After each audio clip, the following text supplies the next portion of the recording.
December 2020 রবিবার বাদ আসর। বাংলা ঠিক আছে, ইংরেজি ঠিক আছে, আরবির মধ্যে 144 দ্বারা জারি করা আছে। আরবির সাথে এত শত্রুতা কেন আপনার? মাসালা শুনে রাখেন। প্রত্যেকটা ঘরের মেম্বারের যে কোনো একজন ব্যক্তির আরবি মাসের হিসাব জানা ফরজে কেফায়া। যদি এই হিসাবটা ঘরের কেউ না জানে, ফরজ লঙ্ঘনের গুনাহ হবে।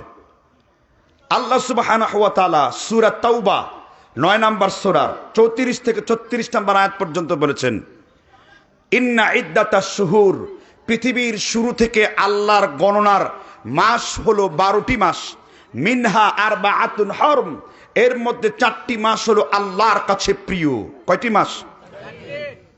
আপনি ইংরেজি দিয়েছেন, ইংরেজি প্রত্যেকটা মাসের নাম এক একটা জানোয়ারের নামে তৈরি, দেবদেবী মূর্তির নামে তৈরি। জানোয়ারা, গ্রিকের অ্যাথেন্স শহরে একটা মূর্তি গাড়া আছে, তার নামে জানোয়ারা। ফেব্রুয়ারি, গ্রিসের আরেকটি স্টেটে একটা মূর্তি লাগানো আছে, তার নাম ফেব্রুয়ারা থেকে ফেব্রুয়ারি। এগুলো মূলত গ্রিক ভাষা। কথা বুঝতে পারছেন কিনা? আমরা সবসময় আরবি ভাষাটা দেওয়ার চেষ্টা করব। আমার ইংরেজি জানুয়ারি, ফেব্রুয়ারি, ডিসেম্বর, মার্চ এগুলোর সাথে কোনো অ্যালার্জি নেই, কিন্তু আপনার ইসলামের অনেক নিয়ম কানুন, অনেক আমল, ইবাদতের অনেক বিষয়গুলো আরবি সন তারিখের সাথে জড়িত। এই জন্য এটাকে বলে হিজরি সাল। কি সাল? কথা মনে হয় বুঝেন নাই। তাহলে এই লিফলেটগুলো সুন্দর করে করার চেষ্টা করবেন।